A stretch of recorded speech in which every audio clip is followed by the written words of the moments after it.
بسم اللہ الرحمن الرحیم۔ السلام علیکم، میں شجیع اللہ فراست۔ آپ دیکھ رہے ہیں نیشنل اور انٹرنیشنل نیوز کو مشتمل 4 ٹی وی کا خصوصی خبرنامہ دنیا بھر سے، یعنی خبریں آپ کی نظر سے۔ سب سے پہلے ہیڈ لائنز۔ 25 اور 26 اپریل کے روز سید آباد ایلائٹ فنکشن ہال کے اندر یہ حیدرآباد ایجوکیشن ایکسپو 26 کا قیام عمل میں آ رہا ہے۔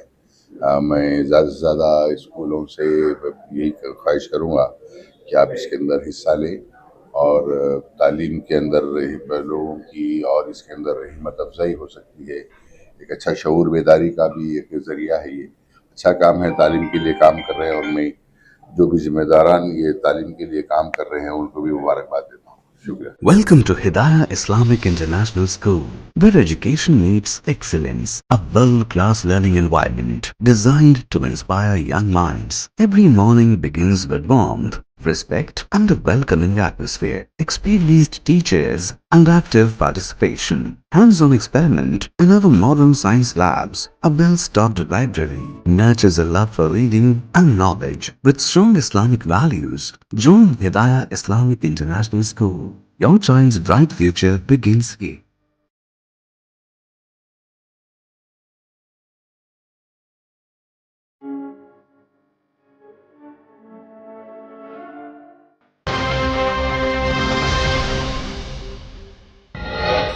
لبنان اسرائیل 10 روزہ جنگ بندی پر عمل شروع، بیروت میں جشن، لوگ گھروں کو لوٹنے لگے۔ اسرائیلی فوج نے کہا پیچھے نہیں ہٹیں گے۔ تمام محاذوں پر جنگ بندی ہونی چاہیے، ایران نے مطالبہ دہرایا، کہا جنگوں کا چکر ختم کرنا چاہتے ہیں۔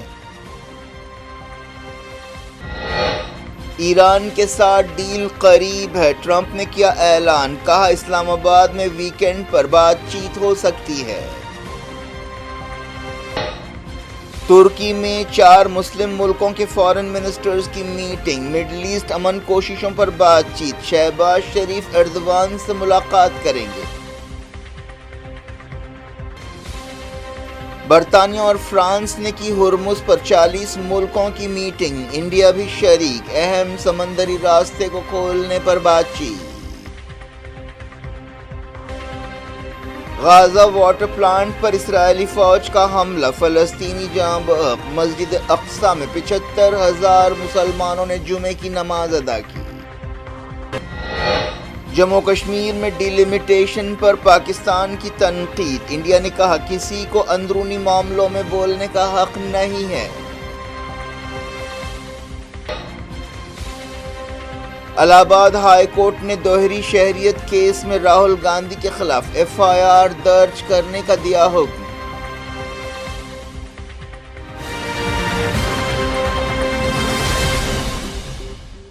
ہیڈ لائنز آپ نے دیکھی، اب خبروں کی تفصیل کی طرف آپ کو لیے چلتے ہیں۔ اسرائیل اور لبنان کے درمیان 10 دن کے سیز فائر پر عمل شروع ہو گیا ہے۔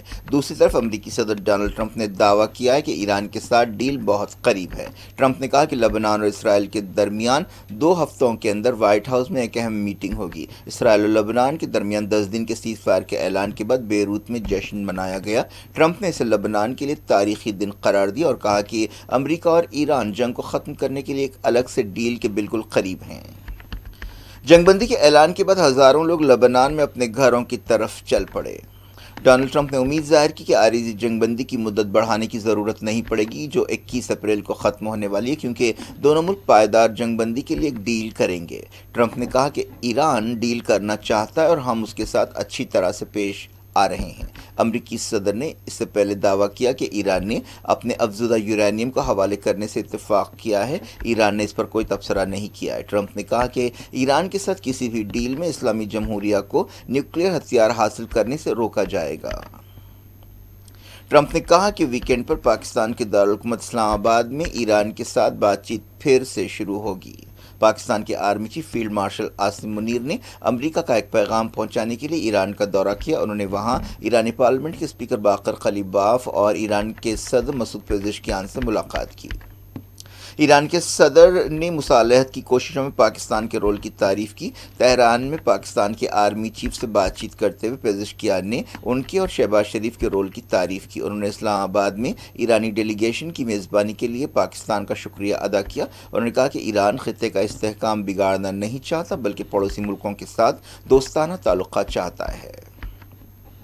ایران کے نائب وزیر خارجہ سعید خطیب زادہ نے کسی بھی عارضی جنگ بندی کو رد کر دیا اور کہا کہ ایران پائیدار جنگ بندی چاہتا ہے۔ انطالیہ فورم کے موقع پر ترکی میں خطاب کرتے ہوئے سعید زادہ نے کہا کہ کسی بھی جنگ بندی میں لبنان سے لے کر ریڈ سی تک تمام محاذوں کو شامل کرنا چاہیے۔ انہوں نے کہا کہ یہ ایران کے لیے ریڈ لائنز ہے۔ انہوں نے کہا کہ ہم جنگوں کے چکر کو ختم کرنا چاہتے ہیں۔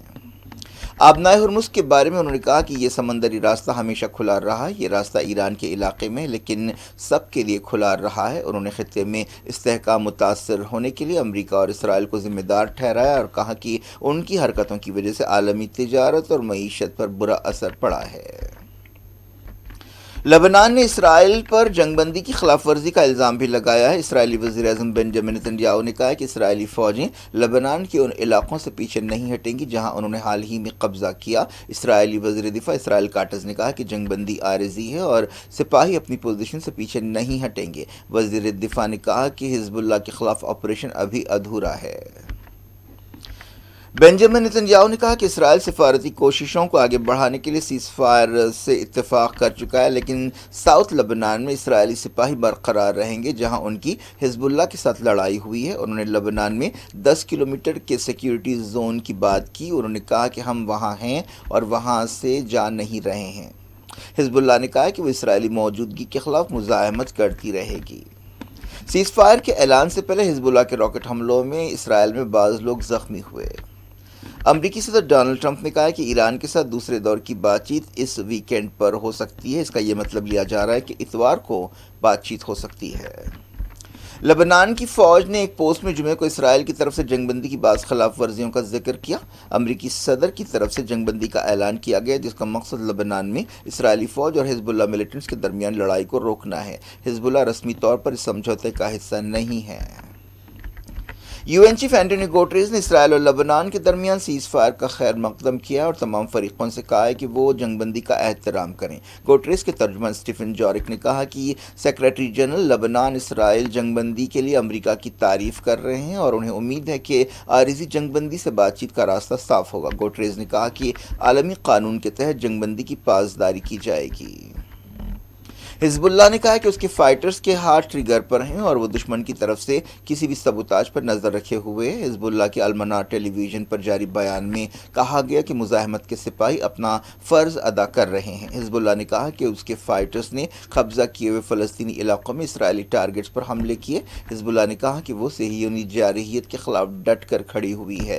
رکن پارلیمنٹ الحاج حسن نے المنار نیٹ ورک سے بات چیت کرتے ہوئے کہا کہ سعودی عرب اور اسلامی جمہوریہ ایران کے درمیان مسلسل بات چیت نے لبنان جنگ بندی میں اہم رول ادا کیا ہے۔ ایک اور رکن پارلیمنٹ حسن فضل اللہ نے ایسا ہی بیان دیتے ہوئے کہا کہ بیروت میں ایران کے سفیر نے لبنان کے عہدیداروں کو بتایا کہ جمعرات کی رات سے سیز فائر پر عمل ہو رہا ہے۔ انہوں نے کہا کہ وہ سیز فائر پر حزب اللہ کی طرف سے عمل کا دار و مدار دشمن کی تمام کارروائیوں کے رکنے پر ہے۔ پاکستان کے وزیر اعظم شہباز شریف نے لبنان سیز فائر کے اعلان کا ویلکم کیا ہے اور کہا ہے کہ وہ امید کرتے ہیں کہ اس سے پائیدار امن قائم ہوگا۔ شہباز شریف نے ایکس پر کہا کہ یہ سیز فائر ٹرمپ کی جرأت مندانہ سفارتی کوششوں کی وجہ سے ہوا ہے۔ پاکستان لبنان کی علاقائی سالمیت اور خود مختاری کی اٹوٹ تائید کرتا ہے۔ پاکستان خطے میں پائیدار امن کی کوششوں کی تائید کرتا ہے۔ UAE اور دوسرے ملکوں نے بھی اسرائیل اور لبنان کے درمیان سیز فائر کا خیر مقدم کیا۔ ایک بیان میں UAE کی وزارت خارجہ نے کہا کہ خطے میں استحکام کی طرف یہ ایک اچھا قدم ہے۔ انڈیا نے بھی لبنان اور اسرائیل کے درمیان سیز فائر کے اعلان کا ویلکم کیا ہے اور امن کی طرف بڑھائے جانے والے ہر قدم کی تائید کی ہے۔ وزارت خارجہ کے ترجمان نے نئی دہلی میں میڈیا بریفنگ کے دوران یہ بات کہی۔ اس سوال پر کہ کیا انڈیا حماس کو دہشت گرد تنظیم قرار دینے کی اسرائیل کی درخواست کی تائید کرتا ہے، جیسوال نے کہا کہ ہمارے پاس ایک طریقہ کار ہے اور اس طریقہ کار کے تحت فیصلے کیے جاتے ہیں۔ ترکی میں مڈل ایسٹ میں جنگ رکوانے کے مقصد سے ایک اہم میٹنگ ہوئی۔ اس میٹنگ میں ترکی، پاکستان، سعودی عرب اور ایجپٹ کے فارن منسٹرز نے حصہ لیا۔ یہ میٹنگ انطالیہ فورم کے موقع پر ہوئی۔ پاکستانی وزیر اعظم شہباز شریف اسی فورم میں شرکت کے لیے ترکی کا دورہ کر رہے ہیں۔ وہ ترک صدر طیب ایردوان سے بھی ملاقات کریں گے۔ اس سے پہلے شہباز شریف نے سعودی عرب اور قطر کا دورہ کیا تھا۔ انہوں نے سعودی عرب میں کراؤن پرنس محمد بن سلمان اور قطر میں شیخ تمیم بن حماد الثانی سے ملاقات کی تھی۔ برطانیہ اور فرانس آبنائے ہرمز میں جہازوں کی آزادانہ ٹریفک کو یقینی بنانے کی راہوں پر بات چیت کے لیے ایک میٹنگ کر رہے ہیں، جس میں 40 ملکوں کے نمائندے حصہ لے رہے ہیں۔ یہ میٹنگ ویڈیو کانفرنس کے ذریعے ہو رہی ہے۔ اس میٹنگ سے پہلے برطانیہ کے وزیر اعظم کیئر سٹارمر نے ایلیسی پیلس میں فرانس کے صدر ایمانوئل میکرون سے ملاقات کی۔ اس سے پہلے بھی ایسی ایک میٹنگ ہو چکی ہے۔ انڈیا بھی آبنائے ہرمز کے بارے میں ہونے والی میٹنگ میں حصہ لے رہا ہے۔ آبنائے ہرمز دنیا کے اہم سمندری راستوں میں سے ایک ہے، جہاں دنیا کے تیل کا 20% حصہ گزرتا ہے۔ غازہ میں اسرائیلی فوج کی فائرنگ میں فلسطینی جاں بحق ہو گیا اور بعض دوسرے زخمی ہوئے۔ اسرائیلی فوج کی طرف سے جنگ بندی کی خلاف ورزیاں جاری ہیں۔ مقامی سورسز نے بتایا کہ شجاعیہ علاقے میں واٹر پلانٹ پر شلباری میں ایک شخص جاں بحق ہوا اور 2 زخمی ہوئے۔ بعض دوسری جگہوں پر بھی فائرنگ کی خبریں آئی ہیں۔ مسجد اقصی میں ہزاروں لوگوں نے جمعے کی نماز ادا کی۔ اسرائیلی فوج کی طرف سے رکاوٹوں کے باوجود ہزاروں لوگوں نے مسجد اقصی میں جمعے کی نماز ادا کی۔ ایک اندازے کے مطابق 75,000 فلسطینی مسجد اقصی میں جمعے کے دن امڑ آئے۔ انڈیا نے ڈی لمیٹیشن بل کے بارے میں پاکستان کے تبصرے کو رد کر دیا اور کہا ہے کہ انڈیا کے اندرونی معاملات پر بولنے کا کسی کو حق نہیں ہے۔ نئی دہلی میں ہفتہ وار بریفنگ کے دوران وزارت خارجہ کے ترجمان رندھیر جیسوال نے کہا کہ انڈیا اپنے اندرونی معاملوں میں کسی بھی طرح کی بیرونی دخل اندازی کو رد کرتا ہے۔ اس سے پہلے پاکستان کی وزارت خارجہ کے ترجمان طاہر اندرابی نے کہا تھا کہ انہوں نے انڈیا کے ڈی لمیٹیشن بل کے بارے میں خبریں دیکھی ہیں اور وہ جموں کشمیر میں ڈی لمیٹیشن کے عمل کو رد کرتے ہیں۔ انہوں نے کہا کہ یہ عمل غیر قانونی ہے اور سیاسی محرکات پر مبنی ہے اور اس کی کوئی قانونی حیثیت نہیں ہے۔ انہوں نے کہا کہ جموں کشمیر ایک متنازع یا کنٹروورشل علاقہ ہے۔ اس بل کا مقصد جموں کشمیر کے سیاسی ڈھانچے اور آبادی کے تناسب کو بدلنا ہے۔ لوک سبھا میں مسلسل دوسرے دن 131ویں دستوری ترمیم کے بارے میں بحث ہوئی۔ بحث کے دوران اپوزیشن اور حکومت کے ارکان کے درمیان تلخ نوک جھونک ہوئی۔ اس بات کا امکان نہیں ہے کہ یہ بل لوک سبھا میں منظور ہوگا کیونکہ این ڈی اے کے پاس دستوری ترمیمی بل منظور کرانے کے لیے ضروری نمبرز نہیں ہے۔ کانگریس رکن پارلیمنٹ راہل گاندھی نے بحث میں حصہ لیتے ہوئے کہا کہ وزیر اعظم نریندر مودی اور انہیں بیویوں کا کوئی مسئلہ نہیں ہے۔ کانگریس رکن پارلیمنٹ نے کہا کہ ہر کوئی اپنی زندگیوں میں بیویوں سے سبق سیکھتا ہے۔ ویمن ریزرویشن قانون میں ترمیم اور ڈی لمیٹیشن کمیشن کے لیے پیش کیے گئے بلز پر بحث میں حصہ لیتے ہوئے راہل گاندھی نے کہا کہ عورتیں قومی نقطۂ نظر اور قومی تصور کو آگے بڑھانے میں اہم رول ادا کرتی ہیں۔ انہوں نے کہا کہ اس کمرے میں ہم سب نے اپنی زندگیوں میں عورتوں سے سبق سیکھا ہے اور متاثر ہوئے ہیں، جن میں مائیں، بہنیں اور بیویاں شامل ہیں۔ یقیناً وزیر اعظم اور مجھے بیوی کا کوئی مسئلہ نہیں ہے، اسی لیے ہمیں وہ مشورے نہیں ملے، لیکن ہماری مائیں اور بہنیں ہیں۔ وہ وزیر پارلیمانی امور کرن رجیجو کے ایک ریمارک کا حوالہ دے رہے تھے جس میں انہوں نے کہا تھا کہ انہیں گھر میں ڈانٹ پڑتی ہے کیونکہ وہ مرکزی وزیر ارجن رام میگھوال کی طرح اپنی بیوی کے لیے نظم نہیں لکھ سکتے۔ راہل گاندھی نے اپنی بہن اور کانگریس رکن پارلیمنٹ پرینکا گاندھی کی تقریر کی تعریف کی۔ راہل گاندھی نے کہا کہ میں کل 5 منٹ میں میری بہن کی کامیابی کو دیکھ رہا تھا۔ میرے سیاسی کیریئر کے 20 سال میں ایسا میں نہیں کر سکا۔ انہوں نے امت شاہ کو مسکرانے پر مجبور کیا۔ راہل گاندھی نے بحث کے دوران کہا کہ مرکزی حکومت او بی سی اور دلتوں کو نظر انداز کر رہی ہے۔ راہل گاندھی نے کہا کہ یہ عورتوں کا بل نہیں ہے، اس کا عورتوں کو بااختیار بنانے سے کوئی تعلق نہیں ہے، یہ صرف انڈیا کے انتخابی نقشے کو بدلنے کی کوشش اور شرمناک عمل ہے۔ دوسری طرف مرکزی وزیر کرن رجیجو نے اپوزیشن خاص طور پر راہل گاندھی کے بیان کو رد کر دیا اور کہا کہ راہل گاندھی ایوان کو گمراہ کر رہے ہیں۔ انہوں نے سوال کیا کہ 60 سال حکومت میں رہنے کے باوجود کانگریس کو او بی سی کا خیال کیوں نہیں آیا۔ ٹی ایم سی کے رکن کلیان بنرجی نے بی جے پی حکومت پر تنقید کرتے ہوئے کہا کہ اگر وہ سنجیدہ ہے تو عورتوں کے لیے 50% ریزرویشن کا بل لائے اور ہم آج ہی اسے منظوری دیں گے۔ بی جے پی کو ڈرامے بازی نہیں کرنی چاہیے۔ مرکزی وزیر داخلہ امت شاہ نے جمعے کی شام بحث کا جواب دیا اور اپوزیشن کے الزامات کو رد کر دیا۔ انہوں نے کہا کہ بعض ریاستوں کے اندیشے غلط ہیں۔ الہ آباد ہائی کورٹ نے دوہری شہریت کے کیس میں راہل گاندھی کے خلاف ایف آئی آر درج کرنے کا حکم دیا ہے۔ عدالت نے رائے بریلی ضلع کے کوتوالی پولیس اسٹیشن کو ہدایت جاری کی۔ ہائی کورٹ کی لکھنؤ بینچ نے حکومت اتر پردیش کو ہدایت دی کہ وہ یا تو خود تحقیقات کرے یا اس معاملے کو تحقیقات کے لیے کسی مرکزی ایجنسی کے حوالے کرے۔ بی جے پی کے ایک کارکن وگنیش ششر نے ایک درخواست داخل کی جس میں ایک خصوصی M P M L A court کے 28 جنوری کے فیصلے کو چیلنج کیا گیا۔ اس کیس کا تعلق ان الزامات سے ہے کہ راہل گاندھی برٹش سٹیزن شپ رکھتے ہیں جو انڈیا کے قانون کے مطابق ناجائز ہے۔ کیا کچھ ہو رہا ہے آپ کی دنیا میں؟ آخر میں ہیڈ لائنز دنیا بھر سے ایک بار پھر دیکھتے ہیں۔ 25 اور 26 اپریل کے روز سید آباد ایلائٹ فنکشن ہال کے اندر یہ حیدرآباد ایجوکیشن ایکسپو 26 کا قیام عمل میں آ رہا ہے۔ میں زیادہ سے زیادہ اسکولوں سے یہی خواہش کروں گا کہ آپ اس کے اندر حصہ لیں اور تعلیم کے اندر لوگوں کی اور اس کے اندر ہمت افزائی ہو سکتی ہے۔ ایک اچھا شعور بیداری کا بھی ایک ذریعہ ہے، یہ اچھا کام ہے، تعلیم کے لیے کام کر رہے ہیں، اور میں جو بھی ذمہ داران یہ تعلیم کے لیے کام کر رہے ہیں ان کو بھی مبارکباد دیتا ہوں۔ شکریہ۔ Welcome to Hidayah Islamic International School, where education meets excellence. A world-class learning environment designed to inspire young minds. Every morning begins with warmth, respect, and a welcoming atmosphere. Experienced teachers and active participation.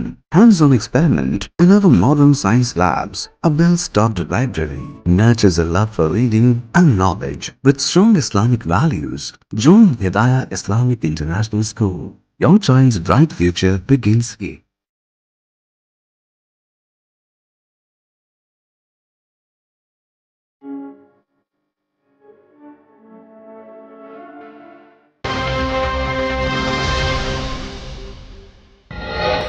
لبنان اسرائیل 10 روزہ جنگ بندی پر عمل شروع، Beirut میں جشن، لوگ گھروں کو لوٹنے لگے، اسرائیلی فوج نے کہا پیچھے نہیں ہٹیں گے۔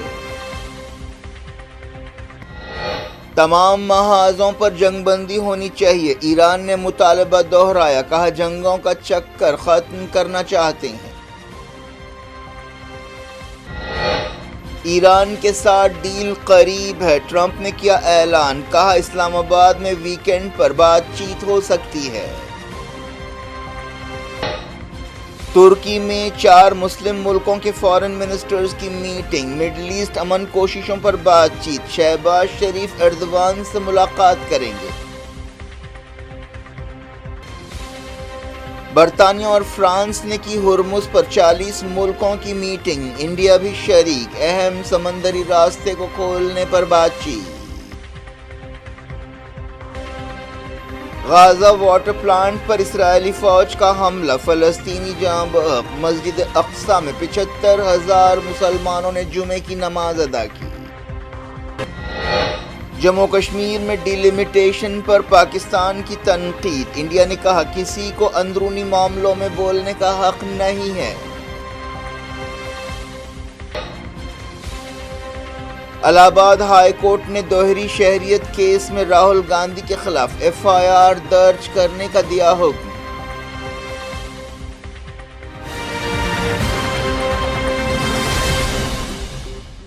یہ تھی آج کی خبریں، شجیع الافراست کو دیں اجازت اور اپنا بے حد خیال رکھیں۔ اللہ حافظ۔